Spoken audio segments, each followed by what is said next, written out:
అయిపోయిందా స్టార్ట్ అయిందా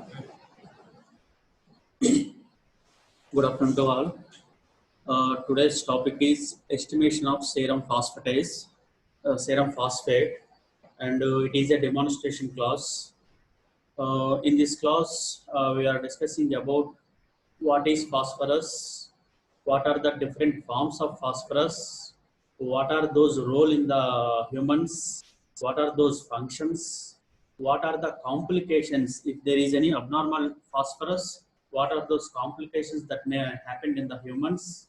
Finally, estimation of serum phosphorus in the blood.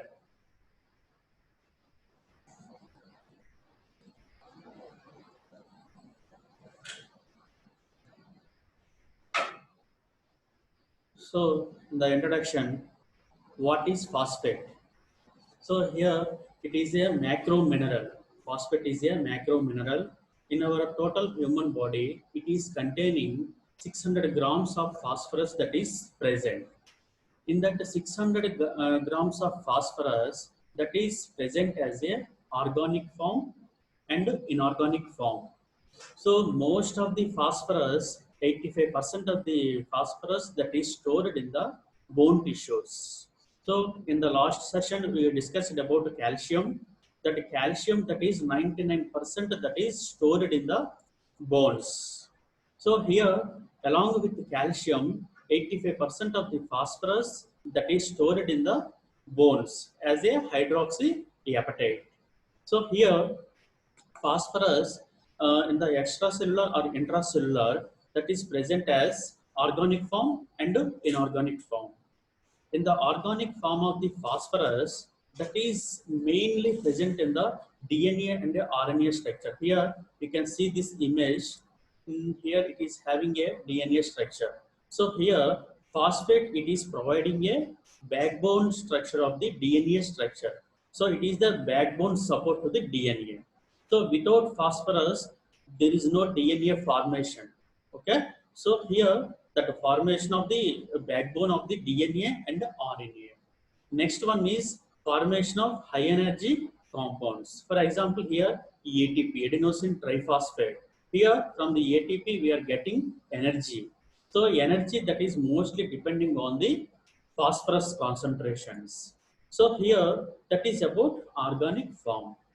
Next one is inorganic form. So inorganic form, the phosphorus that is present as a two forms. That is hydrogen phosphate, dihydrogen phosphate. So here hydrogen phosphate that is having HPO4 minus 2. So it is having two negative charges. So it is also called divalent. Next, dihydrogen phosphate, it is having PO4 minus, it is having a single nitrogen, single negative ion. So here it is called monovalent. So hydrogen phosphate that is called divalent, dihydrogen phosphate that is called monovalent. These two are, we are mainly estimating in the blood. So inorganic form of the phosphate only we are estimating in the blood.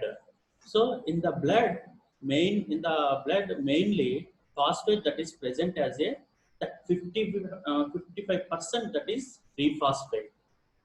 10% that is bonded to the protein like albumin. Remaining 30% that is complexed with different compounds. That is examples are sodium, calcium and magnesium. With these minerals that is complexed with the phosphate ions. So total serum phosphate concentration is 2.5 to 4.5 milligrams per deciliter. So here it is, you have to remember this normal range. So total serum phosphate concentration is 2.5 to 4.5 milligrams per deciliter. So in the bones, especially in the bones, most of the inorganic phosphate that is present in the bone as a hydroxyapatite. So here in the bone structure, it is having a lamellae. So lamellae, it is composed of collagen fibril. So in that collagen fibril, you can see here it is the collagen fiber. So this collagen fiber that is linked by the hydroxyapatite. So hydroxyapatite means this is the calcium and phosphorus bond formed, calcium and phosphorus that is bind together by the collagen fiber. So if we are having more hydroxyapatite, that gives more support to the structural support to the body and also to the bone. And sometimes when we require more amount of phosphorus in the blood, so that time we are getting phosphorus from the bones, so providing phosphate for the extracellular to the intracellular, extracellular and intracellular phosphate, that is mainly depending on the bone concentration of the phosphate ions. In the soft tissues, both organic and inorganic forms of the phosphate both are present in the soft tissues. So here that phosphorus that is mostly present in the nucleic acid. Already we discussed about the DNA and RNA structures, that the backbone of the DNA and RNA structures that is occupied by these phosphate ions. Next one, you know that phospholipids and phosphoproteins. Phospholipids, glycerophospholipids and sphingophospholipids. We know that lecithin, cephalin, phosphatidylcholine, cardiolipin. These are all called glycerophospholipids, and these are having especially functions in the humans. So these phospholipids also containing phosphorus. Next one is the most important phosphoprotein. It is a milk protein. Casein, already we did a experiment, casein experiment. It is a milk protein. It is containing a phosphorus. So other high energy compounds, these are also having a specialized role. When we need to get a energy, we are getting a energy from these high energy compounds. So here examples for the high energy compounds is phosphocreatine. So you know that about phosphocreatine. So from the creatine that is producing, from the creatine that is producing phosphocreatine. So here it is phosphocreatine is the storage form, especially it is stored in the muscle.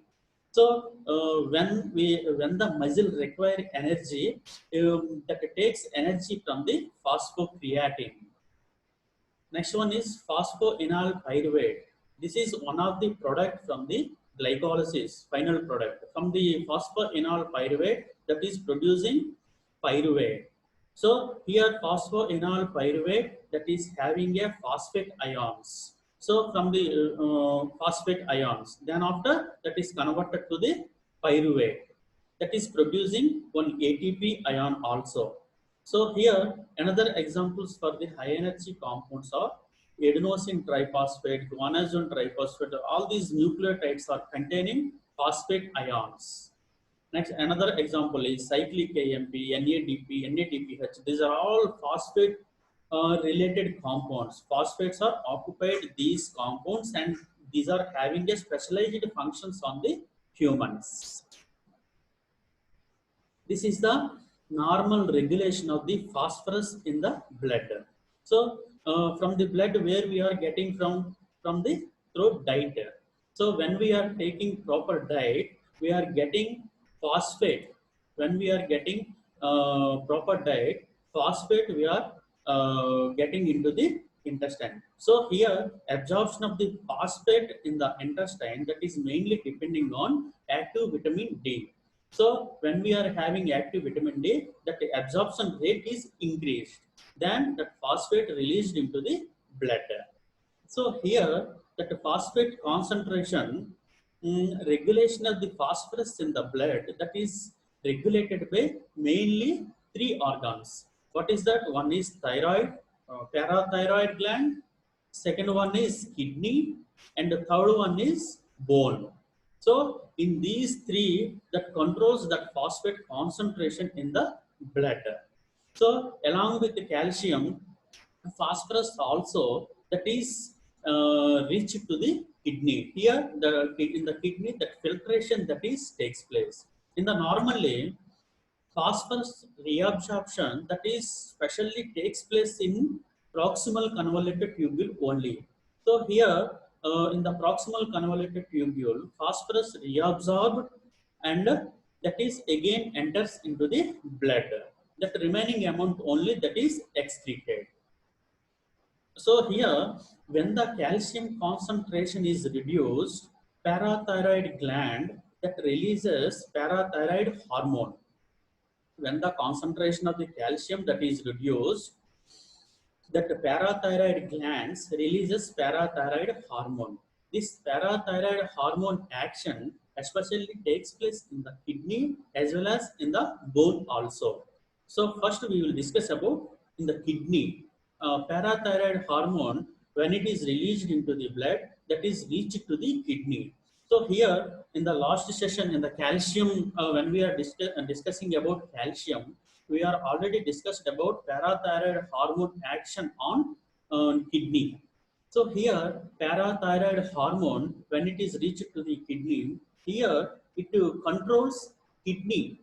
Here reabsorption of the phosphorus in the proximal convoluted tubule that is greatly reduced, that is depending on parathyroid hormone concentration. If the parathyroid hormone concentration is less, that less amount of the phosphorus that is reabsorbed. If the parathyroid hormone concentration is more, that no absorption of the phosphorus, the reabsorption of the phosphorus that is never takes place in the proximal convoluted tubule. So here, parathyroid hormone, another function is reabsorption of the calcium that is takes place here in the distal convoluted tubule. In the distal convoluted tubule, calcium reabsorption that is takes place. So when the availability of a parathyroid hormone increase, the reabsorption of the phosphorus that is greatly reduced, and that whole amount of phosphorus that is excreted into the urine. So automatically the availability of the phosphorus in the blood that is reduced. Then another function of the parathyroid hormone on kidney that produces vitamin D3, active vitamin D3. So calcitriol that is feedbackly inhibited that parathyroid hormone synthesis from the parathyroid gland. Parathyroid hormone secretion from the parathyroid gland. So this is one action on parathyroid hormone on kidney. Another one is parathyroid hormone when it is released from the parathyroid gland that is acts on bone. So when it is acts on bone, bone resorption that is takes place. So due to that resorption, whatever available phosphorus that is released into the blood, along with here that parathyroid hormone that activates the fibroblast growth factor 23. So here parathyroid hormone that activates fibro activates fibroblast growth factor 23 hormone. This is also one of the hormone that is produced from the bone. So when the concentration of the this hormone is increased, this is reached to the kidney. So here also it is having two functions. One is it is also reduces phosphorus reabsorption at the proximal convoluted tubule. So here, this hormone action on proximal convoluted tubule that is greatly reduces the reabsorption of the phosphorus. Another function is it is greatly reduces the 1-alpha hydroxylase activity. So when the 1-alpha hydroxylase activity is reduced, the formation of vitamin D is also reduced. The formation of vitamin D, active vitamin D3 also reduced. So when it is available, D3 is reduced, that absorption of the phosphorus from the intestine that is also reduced due to resorption of the phosphorus from the bone. So when the bone resorption, more phosphorus that is released into the phosphorus. So here the availability of phosphorus that is already present due to not available of this vitamin D, D3, there is no reabsorption of the phosphorus from the intestine. So this is the normal regulation of the phosphorus in the blood. So if you understand this cycle, you will easily understand what are the abnormalities of the phosphorus concentrations in the blood. So if it is elevated, in which conditions that is elevated phosphorus concentration in the blood, so in which conditions that is reduced phosphorus concentrations in the blood, we will understand easily. So these are the conditions. So here hypophosphatemia. When it is called hypophosphatemia, when the blood concentration, normal concentration is 2.5 to 4.5 milligrams per deciliter. So when the phosphorus concentration that is greatly reduced, less than 2.5 milligrams per deciliter in the blood, that condition is called hypophosphatemia. So hypophosphatemia, availability of the phosphorus concentration in the blood that is reduced due to increased excretion through the kidney. When the more amount of phosphorus that is increased excreted through the kidney, there is a chance to reduce available phosphorus in the blood. Next one is decreased absorption. So the absorption of the phosphorus that is takes place in intestine, that is depending on vitamin D3, active vitamin D. So here when it is absorption reduced, that availability of phosphorus in the blood that is greatly reduced. Like that intake in some diseases, for example malnutrition disorder, when we are not taking proper food, there is a chance to increase phosphorus concentration in the blood. Next one is shift into the cell. Whatever phosphorus that is available in the blood, this available phosphorus that is extracellular phosphorus that is shift into the intracellular phosphorus. Then only there is a chance to decrease phosphorus concentration in the blood. So only treatment is slowly increase the phosphorus concentration. So here hypophosphatemia, when it is called less than 2.5 milligrams per deciliter available in the blood. So less than 2.5, that is again categorized into mild hypophosphatemia, moderate hypophosphatemia, and severe hypophosphatemia.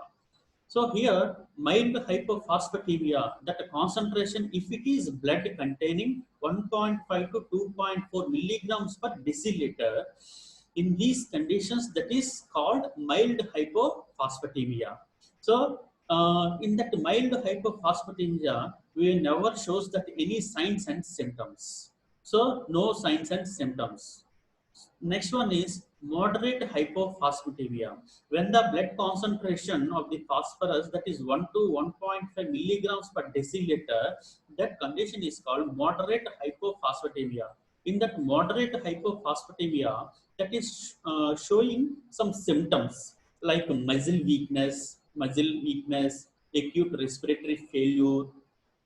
Next one is when it is decreasing cardiac output also that is reduced. In these symptoms, especially shown in moderate hypophosphatemia. So in the severe hypophosphatemia, when the phosphorus concentration that is less than 1 milligrams per deciliter, that condition is called severe hypophosphatemia or chronic hypophosphatemia. So especially it is seen in rhabdomyolysis. Rhabdomyolysis. It is a condition muscle injury. So when the muscle injury is causes, there is no ATP production in that muscle. So when the ATP production not there in the sufficient ATP production not there in the muscle due to rhabdomyolysis, so ATP concentration that is greatly reduced in these conditions. When the availability of ATP is reduced, for the reproduction of ATP, that takes more amount of phosphorus from the extracellular to the intracellular. So this is about mild hypophosphatemia, moderate hypophosphatemia, severe hypophosphatemia. Next one is, it is, you already know that glycolysis metabolism, especially phosphate role in the erythrocytes. So Rappaport-Lauberin cycle, we know that cycle in the glycolysis, especially this Rappaport-Lauberin cycle that is takes place in the RBC. in the glycolysis, when the 1,3-bisphosphoglycerate that is produced, when the 1,3-bisphosphoglycerate is produced, that is immediately that is producing 2,3-bisphosphoglycerate in the RBC. So here 2,3-bisphosphoglycerate, if there is a special function in the RBC, what is that? So here in the RBC means RBC what it is contained? It is containing hemoglobin. So here what is the hemoglobin function? It will transport oxygen from the lungs to the tissues. So here it is hemoglobin is the carrier to the oxygen. So oxygen immediately binds to the hemoglobin. So when the availability of the 2,3-bisphosphoglycerate in the RBC that replaces that oxygen, and this 2,3-bisphosphoglycerate that is binds to the hemoglobin. So then when it is binds 2,3-bisphosphoglycerate, immediately oxygen is separated from the hemoglobin and transported to the tissue. So here 2,3-bisphosphoglycerate main function is that transports oxygen to the tissues. Then that is produces hemoglobin 2,3-bisphosphoglycerate. If it is not required 2,3-bisphosphoglycerate, then this 2,3-bisphosphoglycerate that is converted to 3-phosphoglycerate, that is the continuation of the cycle of the glycolysis. So here phosphate depletion. So here you can say 2,3-bisphosphoglycerate. It is having two phosphate groups that is attached at the second and the third carbon atom. So here phosphate depletion in the erythrocyte decrease 2,3-bisphosphoglycerate action. When the phosphate concentration is not available, the 2,3-bisphosphoglycerate action is also reduced in the RBC. So which causes tissue hypoxia. So when the availability of oxygen is not present, for example, here 2,3-bisphosphoglycerate, when it is not available, that binding affinity that is increased. So still that is oxygen that is binding to the hemoglobin that is never separated from the hemoglobin. So here this may cause it to tissue hypoxia. Availability of oxygen greatly reduced in the tissues. So here which causes tissue hypoxia because of increased affinity hemoglobin for oxygen. Next one is chronic hypophosphatemia. Chronic hypophosphatemia that is less than 0.5 milligrams per deciliter may produce hemolysis of RBC. When the phosphate concentration that is greatly increased, chronic reduced, that is less than 0.5 milligrams per deciliter, that may produces RBC breakdown, hemolysis of the RBC. So here phosphorus that is having a main role on respiration also. Next one is in chronic hypophosphatemia, impaired mineralization. So when the blood is not available free phosphorus in the blood, that phosphorus that is taken from the bones. When the more amount of phosphorus released into the bone, there is a weakness of the bone. So reduce the strength of the bone. That may produces rickets in children, osteomalacia in adults. So phosphorus role that is mainly strongness of the bone that is mainly depends on phosphorus concentration in the blood as well as in the bone. Hypophosphatemia may be caused by hypophosphatemia when it is occur. Already we discussed that regulation of phosphorus in our human body. So already we discussed. So here hypophosphatemia mainly caused by decreased intestinal absorption. When the intestinal absorption is reduced, there is a chance to produce hypophosphatemia. Next one is renal phosphate wasting. When the phosphate more excreted into the urine, shift of phosphate from extracellular to intracellular. When the more phosphate that is extracellular to intracellular, this is I will explain you in the next slide. Loss from intracellular phosphate. So intracellular phosphate, in which conditions that is lost, we will discuss. So first one is decreased intestinal absorption. That is hypophosphatemia, that is also maybe caused by the decreased intestinal absorption. So here this is the intestine, this is the phosphorus, but here there is no absorption in the intestine due to when who are taking more alcohol, that means chronic alcoholics, there is a chance to reduce phosphate absorption into the blood. Blood. So here another cause is medications. So during the treatment, some treatments they are providing the antacids. So antacids are containing aluminum, calcium, and magnesium. So when the patients are providing antacids, here phosphorus immediately that binds to the antacids, aluminum, calcium, and magnesium. Then when it is combined with these antacids, there is no reabsorption of the sorry, here there is no absorption of the phosphorus in the intestine. So these are the causes decreased intestinal absorption. So these are the reasons to reduce blood concentration. That condition is called hypophosphatemia. Next one is renal phosphate wasting. Renal phosphate wasting means excess amount of phosphorus that is excreted into the urine. So here normally when the in the blood that is containing both calcium and phosphorus. So when the calcium concentration that is greatly reduced due to hypocalcemia, immediately that parathyroid glands releases parathyroid hormone. So here that the parathyroid hormone action that is mainly present at bone as well as in the kidney. So in the bone, what happened? Immediately that bone resorption that is takes place, then that releases calcium phosphate. So here calcium and phosphate that is bond together, then that bonded calcium phosphate that is enters into the bloodstream.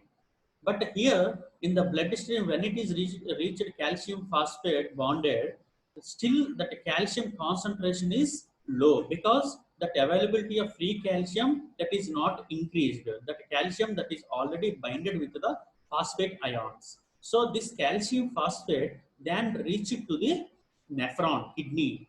So here that filtration that is takes place. So here calcium phosphate filtered in the kidney, then reach to the proximal convoluted tubule.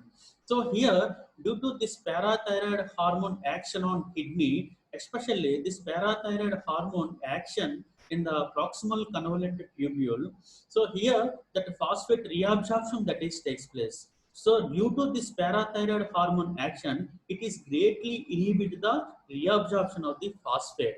So greatly reduces the greatly excreted the phosphate into the urine. So here parathyroid hormone we discussed already in the calcium clause, more calcium that is reabsorbed in the distal convoluted tubule. So parathyroid hormone, this is also one of the reason to reduce blood phosphorus due to blockage of the reabsorption of the phosphate in the proximal convoluted tubule. So whatever phosphate that is filtered, that is greatly excreted into the urine. So this is also one of the reason to reduce phosphate ions in the blood, hypophosphatemia. Another cause is hypophosphatemia, primary hyperthyroidism. So already we discussed it in the calcium class. In the primary parathyroidism, that is mainly due to enlargement of the parathyroid gland. So when the enlarged parathyroid gland that releases more parathyroid hormone. So when the more parathyroid hormone releases, that the action that is mainly takes place at proximal convoluted tubule in the kidney. That absorption of the phosphorus in the proximal convoluted tubule that is greatly reduced, and whatever filtered phosphorus that is greatly excreted into the urine. More amount of phosphorus that is excreted into the urine. So that is wasted. So in this condition, that is hypophosphatemia that may produce. Next one is Fanconi syndrome. So this is one of the syndrome.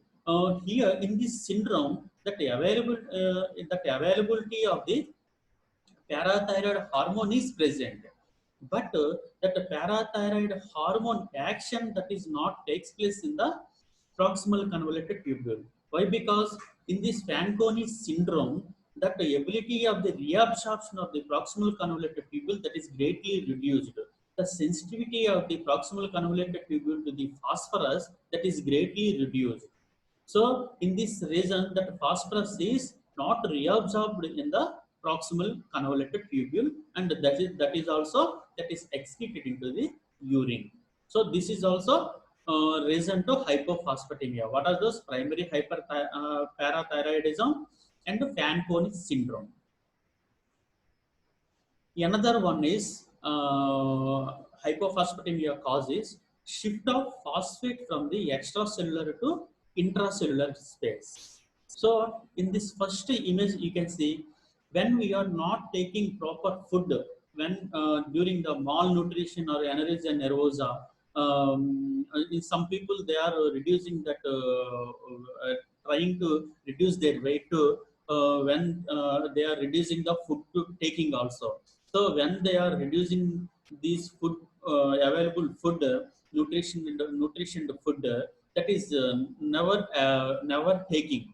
So in that conditions, glucose concentration in the blood that is greatly reduced. So when the glucose concentration is greatly reduced, that glucose never enters into the cell to produce energy.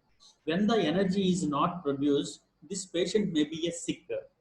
So when the patient is sick, immediately we have to provide external food, or in the hospitalization we have to provide normal saline sodium chloride, or dextrose. So dextrose means 5% of the glucose.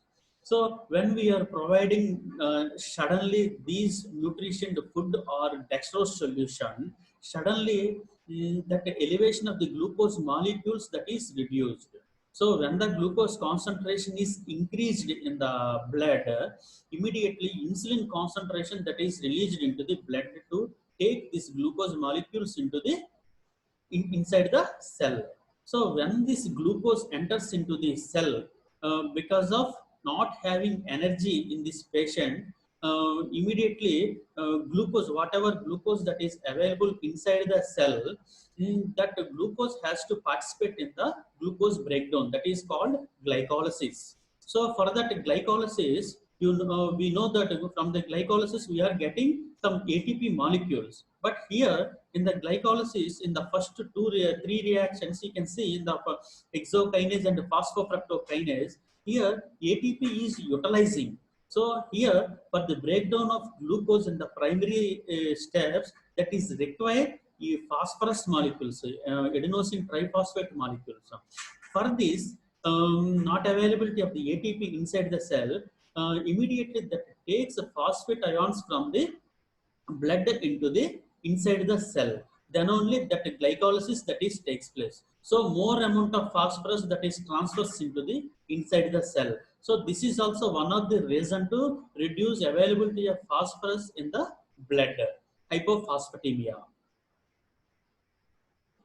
Next one is another cause is diabetes. So this is the normal condition. Normally insulin is producing, but here in the diabetes, in the diabetic patients, there is no availability of the insulin concentration.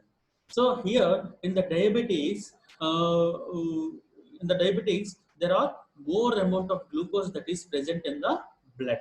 So if for that patients, when we are providing insulin, suddenly insulin that reaches to the blood, suddenly that it takes more glucose into the inside the cell.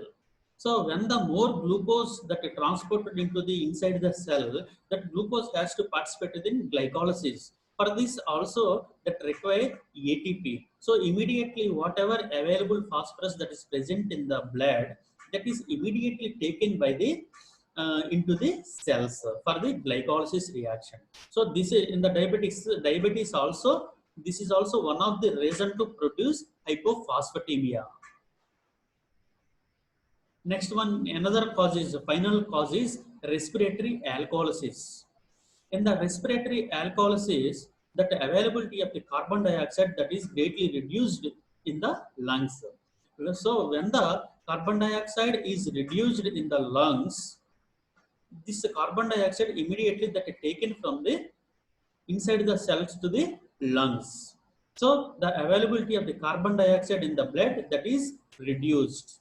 So here carbon dioxide availability in the inside the cell also greatly reduced.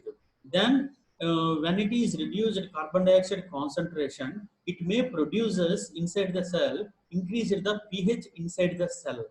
So inside the cell that increases pH ions. So here this condition in this condition, especially in the glycolysis, when it is increased pH concentration inside the cell, that the more glycolysis that is takes place.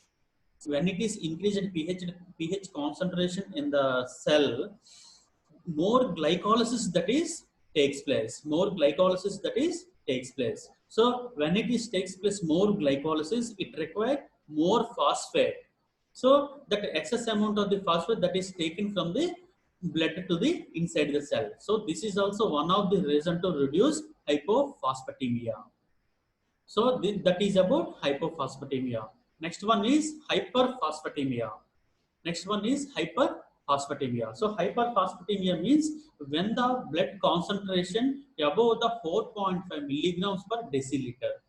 So if you understand hyperphosphatemia, it is very easily understand this hyperphosphatemia. Why? Because just it is a opposite directions to the hypophosphatemia. So uh, in that hyperphos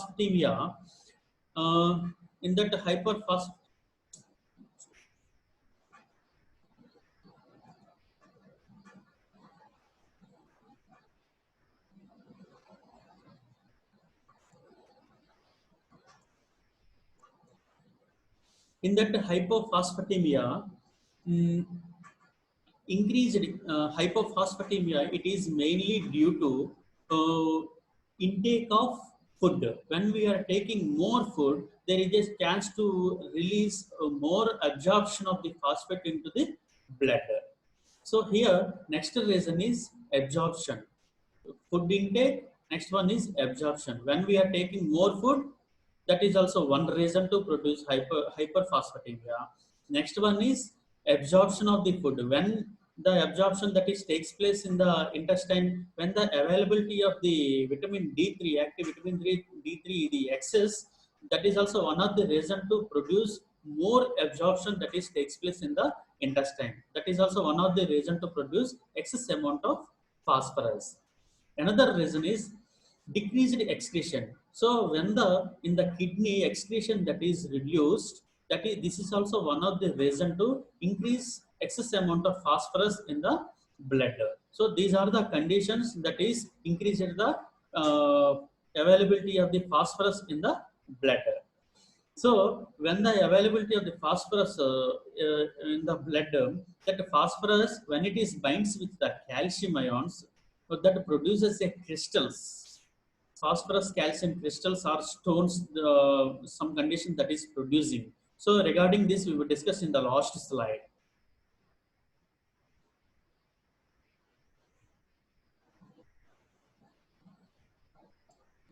So here glomerular filtration rate, hyperphosphatemia, that is mainly depending on glomerular filtration rate.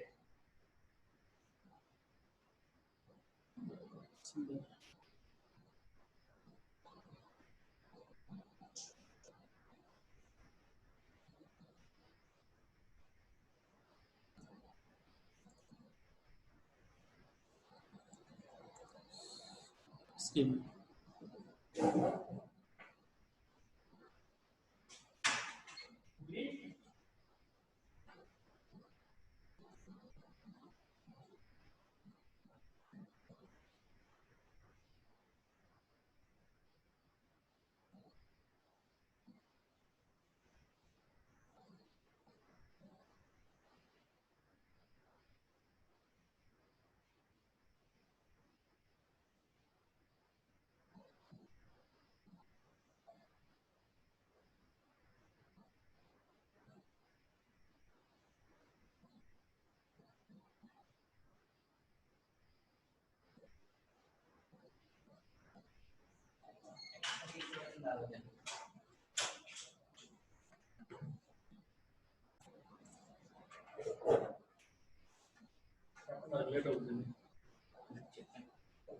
Okay.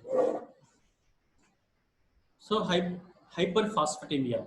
So hyperphosphatemia, that is mainly in the hyperphosphatemia in the chronic kidney diseases and the acute renal failure. So in the first two images, you can see it is normal person. It is a chronic kidney persons. In the glomerular filtration rate, normally GFR, glomerular 180 liters per day, that is filtered from the kidney. So in that 180 liters, each liter that is containing 0.04 grams of the phosphorus that is filtered through the kidney. So that means from the 180 liters, that is totally containing 7.2 grams of phosphorus per day that is filtered through the kidney. So here most of the phosphorus, 90% phosphorus, that reabsorption that is takes place at proximal convoluted tubule. And remaining 10% that is excreted out. So here whatever phosphorus that is excreted, 0.72 grams. In the second image, in the acute and chronic kidney diseases, that glomerular filtration rate that is greatly reduced. So here in the acute or chronic kidney diseases, that glomerular filtration rate is 28.8 liters per day. That is fluid is filtered in the kidney because of kidney is not working properly due to acute and chronic kidney diseases. So total 28.8 liters per day that is filtered. So here that normal phosphorus per liter 0.04 grams that is filtered into the kidney. But here 28.8 liters that is excrete only 1.2 grams of phosphorus per day that is filtered into the kidney. In the normal person that is 7.2 grams that is filtered but per day. But here 1.2 grams only that is filtered through the kidney. Remaining amount that is present in the blood only. So in these conditions, 90% whatever filtered, 90% that is reabsorbed in the proximal convoluted tubule. Remaining amount that is excreted into the urine. So here normally normal person that is excretion 0.72 grams. Here in the chronic or acute kidney diseases 0.12 grams only. So whatever phosphorus is present in the blood, 0.6 grams of phosphorus that is present in the blood. So this is also one of the reason to increase phosphorus concentration in the blood. Next one is secondary hyperparathyroidism. Hyperphosphatemia due to secondary hyperparathyroidism. So in this condition also is this secondary hyperparathyroidism that is especially we seen in acute and chronic kidney diseases. So in the secondary hyperparathyroidism, what happened? So here when the calcium concentration is reduced, parathyroid hormone that is released phosphate and calcium ions. So these are reached to the kidney for filtration. So here, due to acute and chronic kidney failure, this parathyroid hormone action that is not takes place on kidney nephron. So due to kidney failure, that parathyroid hormone action that is not takes place on nephron. So it is more amount of phosphorus that is reabsorbed in the proximal convoluted tubule. So less amount that is excreted. So this is the reason to increase more phosphorus in the blood. That condition is called hyperphosphatemia. Next one is Dorisema. Next one is pseudo-hypoparathyroidism. Next one is pseudo-hypoparathyroidism. It is a genetic disease, genetic condition. So in this condition, what happened? That in the kidney, that sensitivity to the phosphorus that is greatly reduced. So here, when the same thing, parathyroid hormone is released from the parathyroid gland due to low concentration of the calcium in the blood. So this parathyroid hormone releases phosphorus and calcium into the blood, then that is reached to the kidney. So same thing, phosphorus and calcium that is filtered into the kidney. Here, parathyroid hormone availability is present, but this parathyroid hormone that is not acting on the proximal convoluted tubule or distal convoluted tubule due to receptors don't respond to parathyroid hormones. So here, parathyroid hormone receptors are present at the proximal convoluted tubule and the distal convoluted tubule. So these receptors are not working properly.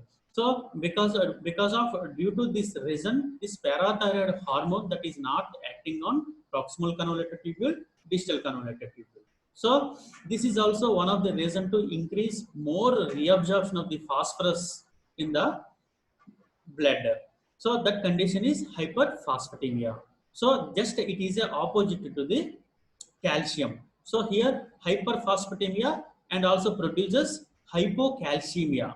So here more calcium that is released into the urine. Hypocalcemia and hyperphosphatemia.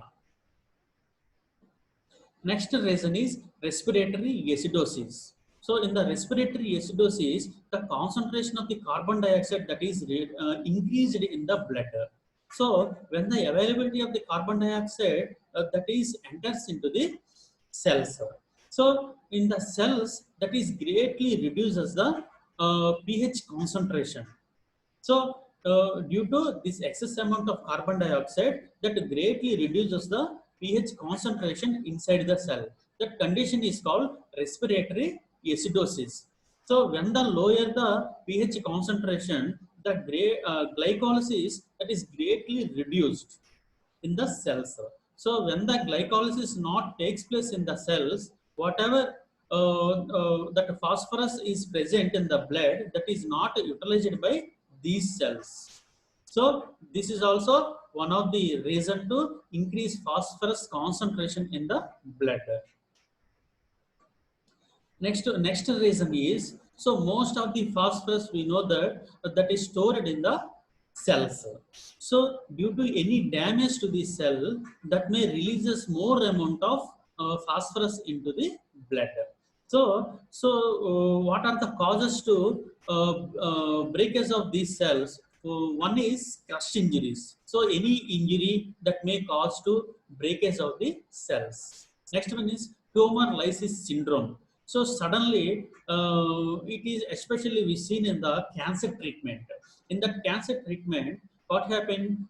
We are breaking the cancer cells. When we are breaking the cancer cells, whatever available phosphorus that is suddenly released into the blood to increase the phosphate concentration in the blood. Next reason is rhabdomyolysis.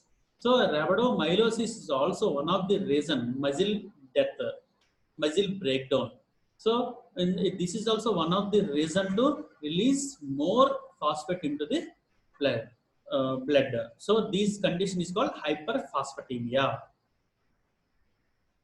So when the calcium phosphate that is binds together, that available calcium phosphate that is increased greatly in the blood, that may produces crystals.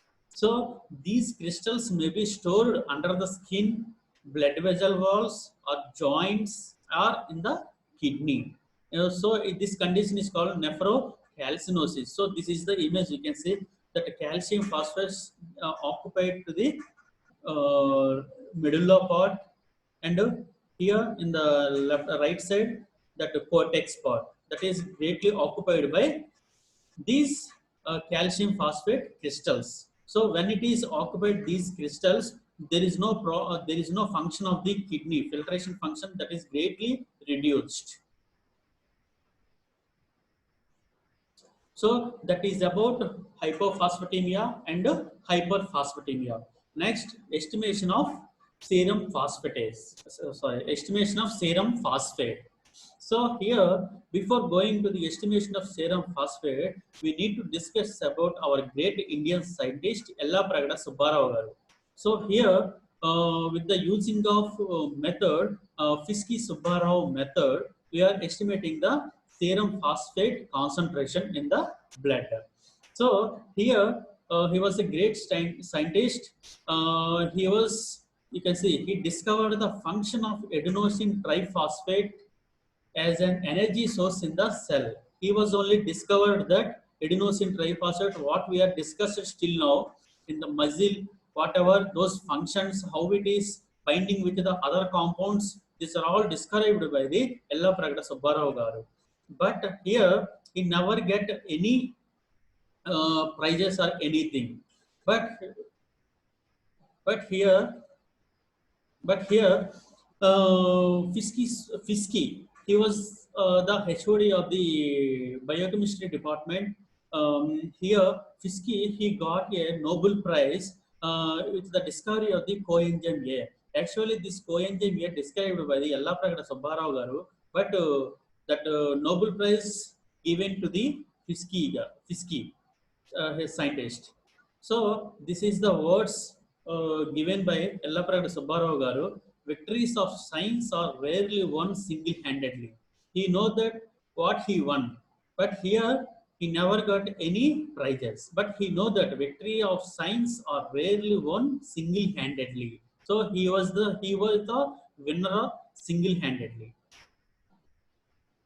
So this is the method measurement of serum phosphorus, estimation of serum phosphorus by Fiske and Subbarao method. So so principle. So before discussing the principle, first of all we need to know. So here uh, whatever serum sample, we are not doing this experiment directly with the serum sample.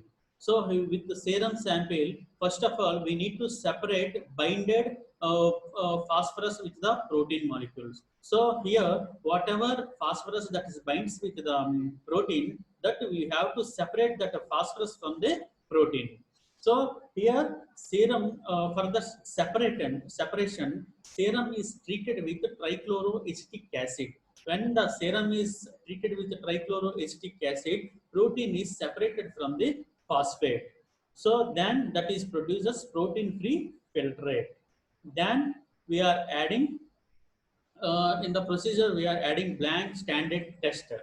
So distilled water 5 ml in the blank, standard phosphorus 5 ml in the standard solution, then protein free filtrate after separation, that is we are taking 5 ml.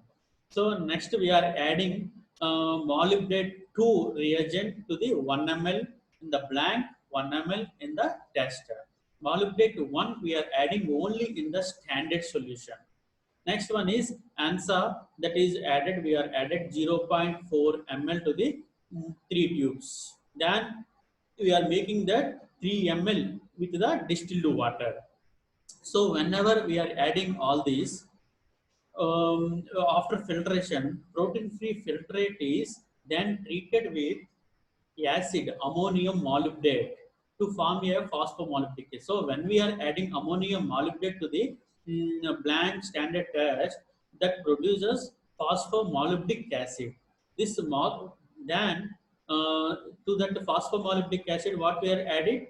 ANSA. So ammonia amino naphthal sulfonylic acid. So here when we are adding amino naphthal sulfonic acid, this is immediately binds with the phosphomolybdic acid. So when it is binds with the phosphomolybdic acid, that gives a blue colored compound. So that gives a blue colored compound. So protein free filtrate, that is reacting with the molybdate reagent. Then that is produces phosphomolybdate. Then that is reacting with the answer, and that immediately gives a blue color concentration. Then mix well and keep for 5 minutes. Read the absorbance at a blank standard test at 680 nanometers in a calorimeter using red filter. So in that 680 nanometers, that is having red filter. Then we are taking that reading values. Then we are calculating. So this is the formula for calculating. We know that optical density of the test minus OD of blank by standard minus blank into concentration of the standard into 100 by volume of sample. So here that the concentration of the standard 0.04 milligrams we are taking. So in that 5 ml, how much it is? 0.004 milligrams are present in that concentration of the standard, and 100 by volume of sample we are taking 1 ml. So total test by standard into 4, that gives the how much of phosphorus present in the blood. So this is about phosphorus demo class. So in this class we are discussed about what is phosphorus, what are the different forms of phosphorus, what are those functions, what are the abnormalities that is due to hypophosphatemia or hyperphosphatemia, how to estimate the phosphorus concentration in the blood we learn in this demo class. Thank you.